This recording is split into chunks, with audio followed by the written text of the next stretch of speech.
പാഠം 674. ഒരു പരസഹായത്തിന്റെ കഥ.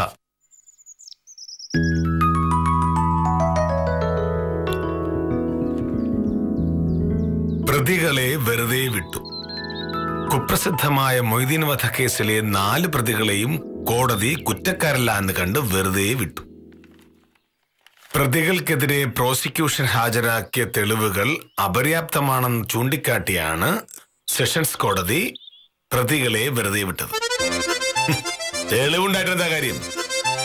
കേസ് കോടതിയിൽ വരുമ്പോ എന്ത് കള്ളം പറഞ്ഞും പ്രതികളെ രക്ഷിക്കാൻ മെനക്കെട്ട് നിൽക്കുന്ന കുറെ വാക്യാലന്മാരുണ്ടല്ലോ. മോഹനേട്ടാ, ഒരു കാര്യം അറിഞ്ഞോ? ഒരു കാര്യം അറിഞ്ഞു. മൊയ്തീൻ വധക്കേസിലെ പ്രതികളെ വെറുതെ വിട്ടുവന്നു. ഇത് അതിലും വലിയ കേസാ മോഹനേട്ടാ. മോഹനേട്ടൻ കേട്ടിട്ടില്ലേ പ്രകാശം വധക്കേസ്? ആ കേസിലെ 2 പ്രതികളെയും പോലീസ് അറസ്റ്റ് ചെയ്തില്ലായിരുന്നോ? ആ പ്രതികൾക്ക് വേണ്ടി സെഷൻസിൽ വാദിക്കാൻ പോകുന്ന ആരാണെന്നറിയാമോ? അറിയില്ല. എന്നാ പറയാം, വിദ്യാലക്ഷ്മി. ഇതുപോലൊരു കേസ് കിട്ടാന്ന് പറഞ്ഞിട്ടുണ്ടെങ്കിൽ ഏതൊരു വക്കീലിന്റെ ഭാഗ്യല്ലേ. ഈ കേസിലെ പ്രതികളെ രക്ഷിക്കാൻ പറ്റിയ പിന്നെ വിദ്യ ആരാ? കൊള്ളാം. ഒരു മനുഷ്യനെ വെട്ടിക്കൊന്ന കേസിൽ 2 പ്രതികൾ.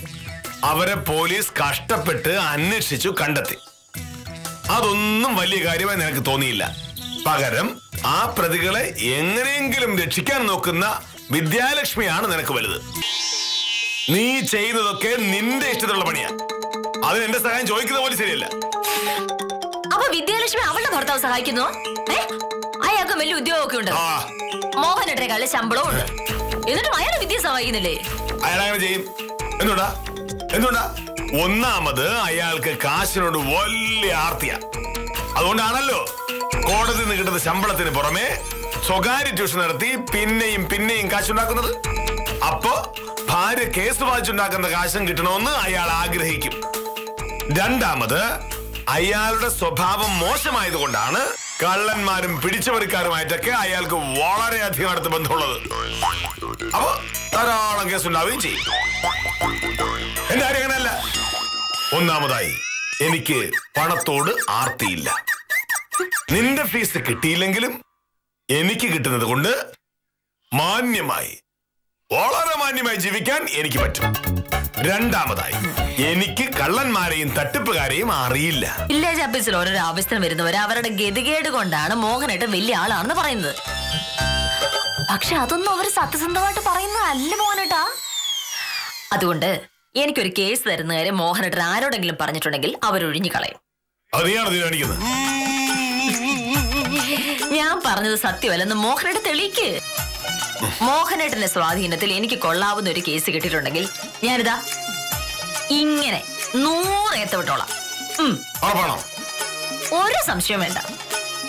അടുത്ത ഒരാഴ്ചക്കുള്ളിൽ മോഹനേട്ടൻ എനിക്ക് ഒരു കേസ് പിടിച്ചെന്നിട്ടുണ്ടെങ്കിൽ ഞാൻ മോഹനേട്ടൻ പറയുന്ന അത്രയും ഏത്തുവിട്ടിരിക്കും.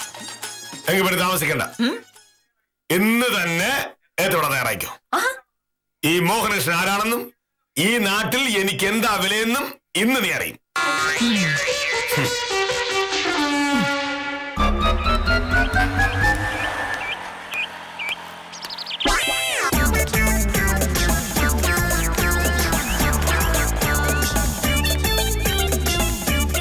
നമസ്കാരം സാർ.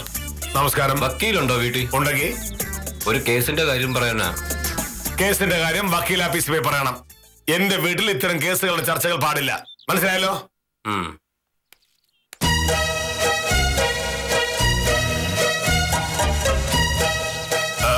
വിജയ നിക്ക്. ഒരു കാര്യം ചെയ്യാം. കേസിന്റെ കാര്യം ഞാൻ ഭാമയോട് സംസാരിച്ചോളാം. വിജയൻ നേരിട്ട് ചിലപ്പോൾ കേസ് ഏറ്റെടുത്തില്ലെങ്കിലോ? അതെന്താ ഏക്കാത്ത? ഈയിടെയായി അവൾ എല്ലാ കേസും അങ്ങനെ ഏറ്റെടുക്കാറില്ല. വലിയ കേസുകളെ ഏക്കും. പക്ഷെ ഞാൻ പറഞ്ഞാൽ ഏത് കേസ് വേണമെങ്കിലും ഏക്കും. എന്തോ അത്യാവശ്യം വന്നപ്പോ അവൻ ബാങ്കിൽ നിന്ന് ഒരു 1 ലക്ഷം രൂപ എടുത്തായിരുന്നു. അവനത് ഫണ്ട് ചെയ്യാറുണ്ടായിരുന്നു. കുറച്ചു ദിവസം കഴിയുമ്പോ ആരും അറിയാതെ അത് തിരിച്ചു വയ്ക്കുമായിരുന്നു. ഇത്തവണ തിരിച്ചു വയ്ക്കുന്നതിന് മുമ്പേ അവര് പിടിച്ചു. കാശ് തിരിച്ചു കൊടുത്തു. പക്ഷെ ഇനി ജോലി ഉണ്ടെന്ന് അവര് പറയണത്. അതിനെതിരെ കേസ് കൊടുത്ത ജോലി തിരിച്ചു കിട്ടുമെന്ന അവിടെ തന്നെ ജോലി ചെയ്യുന്ന ഒരാള് പറയണത്.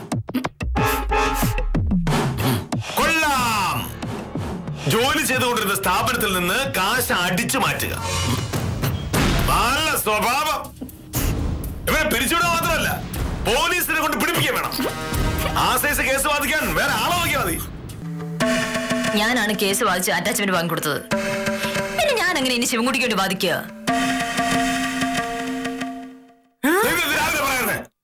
എന്ത്?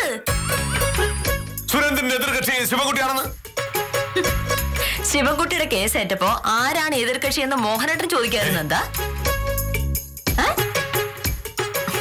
മോഹനേട്ട, രാവിലെ വെറുതെ മോഹനേട്ടൻ ഒന്ന് വാശി പിടിപ്പിക്കാൻ വേണ്ടി ഞാൻ പറഞ്ഞതല്ലേ അതല്ല. അല്ലാതെ മോഹനേട്ടൻ എനിക്ക് കേസ് പിടിച്ചരലാണോ പണി? ഒരു തമാശ പറഞ്ഞപ്പോ മോഹനേട്ടൻ ചൂടായി. അപ്പൊ ഞാനതിനെ അങ്ങ് മൂപ്പിച്ചു. അത്രയല്ലേ ഉള്ളൂ. അത് പോട്ടെ, ഞാൻ ആ പന്തയം പിൻവലിച്ചു. ഇനി മോഹനേട്ടൻ എനിക്ക് ഒരു കേസും പിടിച്ചരണ്ട.